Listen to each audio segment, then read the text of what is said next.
ഞാനൊരു കൊല്ലംകാരിയായിട്ട് ഇത്രയും നാളായിട്ട് ഞാൻ പോയിട്ടില്ലാത്തൊരു സ്ഥലമാണ് ഈ ജഡായുപ്പാറ. കാരണം ഞാനിപ്പോൾ ട്രിവാൻഡ്രം ഇപ്പോൾ എവിടെയെങ്കിലുമൊക്കെ പോകുമ്പോഴിങ്ങനെ ബസ്സിലിരുന്ന് കണ്ടിട്ടുണ്ടെന്നല്ലാതെ ഇതുവരെ അത് പോകാനുള്ളൊരു അവസരം കിട്ടിയിട്ടില്ല. അപ്പോൾ ഈ ഒരു വെക്കേഷൻ വന്നപ്പോൾ ഞാനിങ്ങനെ ചെറിയൊരു പ്ലാനിങ് ഉണ്ടായിരുന്നു വരാൻ. പക്ഷേ വന്ന ആ ഒരു 20 ഡേയ്സ് എനിക്ക് ഇച്ചിരി ബിസി ആയിപ്പോയി. അങ്ങ് ഹോസ്പിറ്റലും അവിടെ ഇവിടെയൊക്കെ ആയിട്ട് കുറച്ച് അധികം എൻഗേജ്ഡ് ആയതുകൊണ്ട് എനിക്ക് എങ്ങോട്ടും പോകാൻ പറ്റിയില്ല. അതിനുശേഷമുള്ള ഈ ഒരു ഈവനിങ് ടൈം ആട്ടോ ഇറങ്ങിയത്. പക്ഷേ ഇത് റെയിനി ഡേ ആയതുകൊണ്ട് തന്നെ നമുക്ക് ഈ ഒരു സ്റ്റെപ്പ് വഴി നമുക്കിനി മേളിൽ എത്താൻ പറ്റത്തില്ലായിരുന്നു. കാര്യം അവർ ഓൾറെഡി ഇത് ബ്ലോക്ക് ചെയ്തേക്കാം. അങ്ങനെയാണെങ്കിൽ എന്തോ 280 രൂപ അങ്ങാണ്ടേ ഉള്ളൂ കേട്ടോ. പക്ഷെ നമ്മൾ ഈ റോപ്പ് വേ വഴി പോവുകയാണെങ്കിൽ 500 രൂപ ആണ് കൊടുക്കുന്നത് കേട്ടോ. പക്ഷെ ഇതാണ് രസം, ഇതിൻ്റെ അഡ്വഞ്ചർ നമുക്ക് ഏറ്റവും ഇഷ്ടമാണല്ലോ. അപ്പോൾ നമ്മൾ 2 പേർക്കോ 3 പേർക്കൊക്കെയാണ് കേട്ടോ ഇതിനകത്ത് കയറാൻ പറ്റുന്നത്.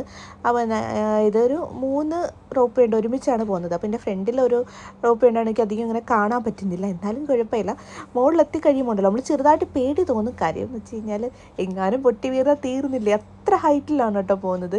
നമുക്ക് ഇവിടെ നിന്നൊക്കെയുള്ളൊരു വ്യൂ എന്നൊക്കെ പറയാൻ അന്യായ വ്യൂ ആണ് കേട്ടോ. അതുകൊണ്ട് ആ കാണുന്നതാണ് നമ്മൾ പോകുന്ന ജഡായു റോക്ക് എന്ന് പറയുന്നത്. അതുകൊണ്ട് ഹെലിപ്പാഡൊക്കെ ഉണ്ട്, നല്ല ഭംഗി ഉണ്ടായിരുന്നു കേട്ടോ. അതുകൊണ്ട് ആ ഒരു സ്റ്റെപ്പ് നമ്മളിപ്പോൾ ഈ റോപ്പ് വേയിൽ അല്ലെങ്കിൽ ആ അത്രയും സ്റ്റെപ്പ് നമ്മൾ കയറി മേളിലെത്തണം. എൻ്റെ പൊന്നി, അതിനും നല്ലത് ഇത് തന്നെയായിരുന്നു കണ്ടപ്പോൾ എനിക്ക് തോന്നി കേട്ടോ. അങ്ങനെ ദാണ്ട കാണുന്നതാണ് നമ്മുടെ ജഡായുപ്പാറ എന്ന് പറയുന്നത്. ചടയമംഗലത്താണ്, ഓൾമോസ്റ്റ് ഇപ്പോൾ എല്ലാവർക്കും അറിയാവുന്ന കാര്യമാണ്. അപ്പോൾ ഞങ്ങൾ ഇതിൻ്റെ മേളിൽ എത്തിക്കഴിഞ്ഞപ്പോഴത്തേന് എന്നോ സത്യം പറഞ്ഞാൽ വെയിലൊന്നും ഇല്ലായിരുന്നു കേട്ടോ. ഈവനിങ് ഒരു ചെറിയ ചാറ്റൽ മഴയുള്ള ദിവസം ആയതുകൊണ്ട് തന്നെ അധികം വെയിലില്ലായിരുന്നു. നല്ല അടിപൊളി വ്യൂ ആണ്, ഒരു രക്ഷയില്ലാത്തതാണ്. എനിക്ക് തോന്നുന്നത് ഇവിടെ മലയാളീസിനകത്ത് കുറവായിരുന്നെന്നാണ് തോന്നുന്നത് കേട്ടോ. മൊത്തവും ഈ നോർത്ത് ഇന്ത്യക്കാരും അങ്ങനെയുള്ള ടൂറിസ്റ്റുകാരാണ് കേട്ടോ കൂടുതൽ ഇവിടെയുള്ള. കണ്ടോ എന്ത് വലിപ്പത്തിലാണ്. ആ ഒരു ഭാഗത്താണ് ജഡായുവിൻ്റെ ചിറക് അറ്റിപ്പോയ ഒരു ഭാഗം എന്ന് പറയുന്നത്. കണ്ടോ എന്ത് രസമാണെന്നറിയോ കാണാനായിട്ട്. ഭയങ്കര വലിപ്പത്തിലാട്ടോ ഇത് ചെയ്തേക്കുന്നത്. ഞാനെനിക്ക് കുറേ നേരം ഇവിടെ നിന്ന് സ്പെൻഡ് ചെയ്തു. കാരണം നമുക്ക് ഫോട്ടോസൊക്കെ എടുക്കാനായിട്ടൊക്കെ അടിപൊളി സെറ്റപ്പാണ് കേട്ടോ. ഒരു ഈവനിങ് ടൈം വരുമ്പോഴായിരിക്കും കുറച്ചുകൂടെ നമുക്ക് എൻജോയ് ചെയ്യാൻ പറ്റുന്നത്. നല്ല കിടിലാണ്. ഇവിടെ തന്നെ ഒരു നമുക്ക് കോഫി വേണമെന്നുണ്ടെങ്കിൽ അതിനൊരു ചെറിയൊരു കൗണ്ടറുണ്ട്. നമ്മൾ താഴെ ഒരു 10 ദിർഹംസിൻ്റെ 10 രൂപയുടെ ചായ ആണെന്നുണ്ടെങ്കിൽ ഇവിടെ ഒരു 30 രൂപ കൊടുക്കേണ്ടി വരുമെന്നേ ഉള്ളൂ. പക്ഷേ നമുക്കൊരു വൈബിലിരുന്ന് കുടിക്കാൻ പറ്റും. ചെറിയ സ്നാക്സൊക്കെ ഉണ്ട് കേട്ടോ.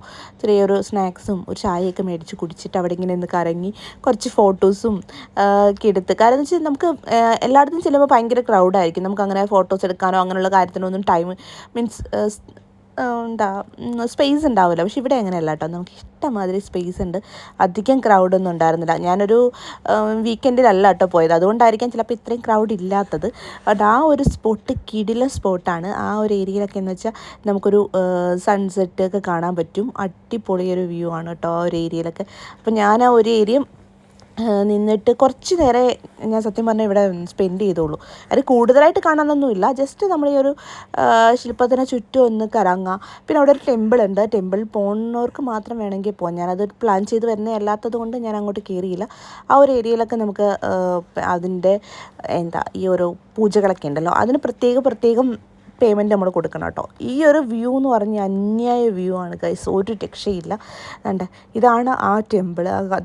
ലെഫ്റ്റ് കാണുന്നതാണ് കേട്ടോ ആ ടെമ്പിൾ. കണ്ടോ എന്ത് രസമാണെന്നറിയാം കാണാനായിട്ട്. അപ്പോൾ ഇതിൻ്റെ ഉള്ളിൽ ഓരോ നമ്മുടെ ഈ പൂജകളൊക്കെ ചെയ്യുന്നതിന് 1500 1200 അങ്ങനെയാണ്. അതിൻ്റെ റേറ്റൊക്കെ അതിൻ്റെ സൈഡിൽ എഴുതി വെച്ചിട്ടുണ്ട്.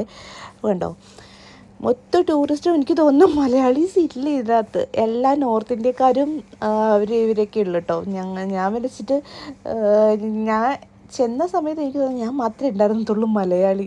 കണ്ടോ എന്ത് രസമാണ്. നമ്മളെ ചുറ്റും ഒന്ന് കറങ്ങി എത്തുക, അത്രേ ഉള്ളൂ കാണാനായിട്ട്. എന്നാലും ഇവിടെ നിന്നുള്ളൊരു വ്യൂ അതാണ് നമ്മളെ ഹൈലൈറ്റ്സ് കേട്ടോ. ലോകത്തിലെ ഏറ്റവും വലിയ പക്ഷി ശില്പമാണെന്നാണ് പറയുന്നത്. അതുകൊണ്ട് ഇതിനെ കാണുമ്പോൾ തന്നെ ഇത് ഇതിൻ്റെ ഇടയ്ക്ക് എഴുതി വെച്ചിട്ടുണ്ട്. സത്യം പറഞ്ഞാൽ ഇത് ചരിത്രമായിട്ട് ബന്ധപ്പെട്ട സ്ഥലമാണല്ലോ. നമ്മുടെ രാവണൻ ചിറകരിഞ്ഞ് കളഞ്ഞപ്പോൾ ആ ജഡായു വന്നു വീണത് ഈ ഒരു പാറയിലാണെന്നാണ് ഐതിഹ്യം. അപ്പം ഞാൻ ചെറുപ്പത്തിലൊക്കെ ട്രിവാൻഡ്രത്തൊക്കെ പോകുന്ന സമയത്തൊക്കെ നമുക്ക് റോഡിൽ നിന്ന് തന്നെ വിസിബിൾ ആണല്ലോ. അപ്പോൾ ആ ഒരു ടൈമിലൊക്കെ ഞാൻ കാണാറുണ്ട്. ഈ ഒരു റോക്കിൻ്റെ ഏറ്റവും മുകളിലായിട്ട് ചെറിയൊരു ടെമ്പിളായിരുന്നു, ഒരു കുഞ്ഞ് ടെമ്പിൾ. അപ്പോൾ പലരും പറഞ്ഞു കേട്ടിട്ടുണ്ട് ഇതാണ് ജഡായുപ്പാറ എന്ന്, കേട്ടിട്ടുണ്ടെന്നല്ലാതെ ഇതുവരെയായിട്ടും വന്നിട്ടില്ല. അപ്പോൾ ആക്ച്വലി ഇതിൻ്റെ ഒരു പണി നടന്നുകൊണ്ടിരുന്ന ടൈമിലൊക്കെ ഞാൻ ഈ ഒരു വഴി പോകുമ്പോഴും അത്ര വലിയ കൗതുകമായിട്ടൊന്നും എനിക്ക് തോന്നിയിട്ടുണ്ടായിരുന്നില്ല കേട്ടോ. പക്ഷേ ഈ ഇടയ്ക്ക് എപ്പോഴൊക്കെ ഒരുപാട് റീൽസും കാര്യങ്ങളൊക്കെ കാണുമ്പോൾ തന്നെ കൊതിയായിരുന്നു, ഈ ഒരു വട്ടമെങ്കിലും വരണം. അപ്പോൾ ഇപ്രാവശ്യം വരുമ്പോൾ എന്തായാലും ഞാൻ പ്ലാൻ ചെയ്താൽ വന്നത്. പക്ഷേ ആദ്യത്തെ കുറച്ച് ദിവസം ഞാൻ വളരെ ബിസി ആയതുകൊണ്ട് എനിക്ക് ടൈമേ കിട്ടിയില്ല. പിന്നെ അതിനുശേഷം എന്തായാലും ഈവനിങ് ഒരു ടൈം എനിക്ക് ഒത്ത് കിട്ടിയപ്പോൾ നേരെ ഇങ്ങോട്ടിഞ്ഞ് പോരുന്നു. ഈ ഒരു സൈഡിൽ നിന്നൊക്കെ നോക്കണം, ഇതിൻ്റെ ഒരു തലയൊക്കെ എന്ത് വലിപ്പത്തിലാന്ന്. ഈ ഒരു ഫെതേഴ്സൊക്കെ ഉണ്ടല്ലോ, ആ ഒരു ചെയ്ത് വെച്ചിരിക്കുന്ന കാണാൻ എൻ്റെ പൊന്നെ എന്നാ ഭംഗിയാണെന്നറിയോ. ഇതിൻ്റെ ഉള്ളിലൊന്ന് കയറാൻ പറ്റിയിരുന്ന അടിപൊളിയായിരുന്നു കേട്ടോ. ഏകദേശം ഞാനൊരു 20 മിനിറ്റ്സ് ഇവിടെ സ്പെൻഡ് ചെയ്ത് കേട്ടോ. അത്രയ്ക്കുള്ളതേ ഉള്ളൂ. നമുക്ക് കുറച്ച് കാണാനും ഫോട്ടോസ് എടുക്കാനും അതിനൊക്കെ സൂപ്പർ. ഒരു ഈവനിങ് ടൈം വരുമ്പോഴേ അടിപൊളിയാണ് കേട്ടോ. അപ്പോൾ ഇന്നത്തെ വീഡിയോ ഇത്രയേ ഉള്ളൂ. അപ്പോൾ വീഡിയോ ഇഷ്ടപ്പെട്ടെങ്കിൽ വീഡിയോ ലൈക്ക് ചെയ്യാൻ മറക്കരുത് കേട്ടോ. അതേപോലെ സബ്സ്ക്രൈബ് ചെയ്യാത്ത കൂട്ടുകാരുണ്ടെങ്കിൽ സബ്സ്ക്രൈബ് ചെയ്ത് സപ്പോർട്ട് ചെയ്യണേ. അപ്പോൾ പോട്ടെ, ബൈ ബൈ, സീ യു.